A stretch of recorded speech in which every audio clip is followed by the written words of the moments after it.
Hello viewers, welcome back to my YouTube channel. तो आज की मॉरल स्टोरी का नेम है the boy who cried wolf. सबसे पहले तो चैनल को सब्सक्राइब कर दें और स्टोरी को एंड तक देखिएगा, क्योंकि स्टोरी के एंड पे आप सबके लिए एक मॉरल लेसन है। तो चलिए शुरू करते हैं। एक दफ़ा का जिक्र है कि पहाड़ियों के दरमियान एक पुराने गांव में एक शरारती लड़का रहता था।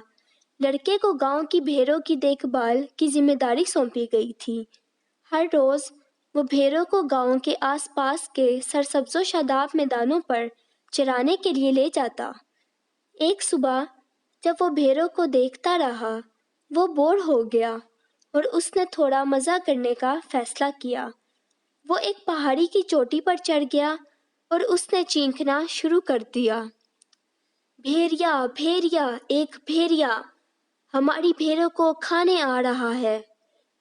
लड़के के रोने की आवाज़ सुनकर देहाती उसकी मदद के लिए दौड़ पड़े। उनके साथ हथियार भी थे और वो खौफनाक भेड़िए को रोकने के लिए तैयार थे। ताहम जब वो पहाड़ी पर पहुंचे तो उन्हें कोई भेड़िया नहीं मिला। लड़का हंस रहा था। वो इस मजाक से खुश था जो उसने गांव वालों के साथ किया था।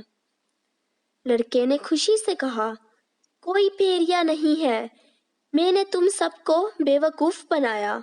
देहाती अगरचा नाराज थे, लड़के को इसके बचकाना मजाक के लिए माफ़ कर दिया और अपने घरों को लौट गए। उन्होंने उसे खबरदार किया, अगर तुम झूठ बोलते रहोगे तो कोई भी तुम पर यकीन नहीं करेगा, जब एक हकीकी भेड़िया आएगा। दिन गुजरते गए और लड़का भेड़ों की देखभाल करता रहा। एक दोपहर जब वो पहाड़ी पर बैठा, उसने फासले से किसी का साया देखा। इस बार ये एक हकीकी भेड़िया था। लड़के ने चिल्लाया, भेड़िया भेड़िया, एक हकीकी भेड़िया आ रहा है।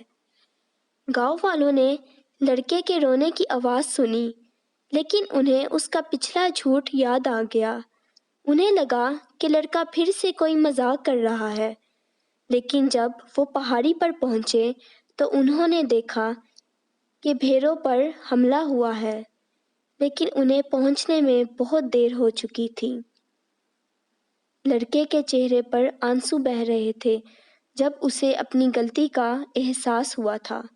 गांव वालों ने उसे डांटते हुए कहा, तुम्हारे झूठ की वजह से हम तुम पर भरोसा नहीं कर सकते थे।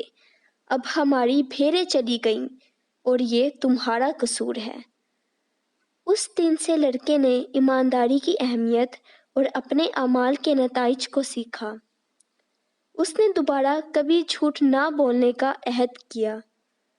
गांव ने उसे एक बार फिर माफ़ कर दिया, लेकिन उसने जो एतमाद खो दिया था वो आसानी से दोबारा हासिल नहीं हो सका।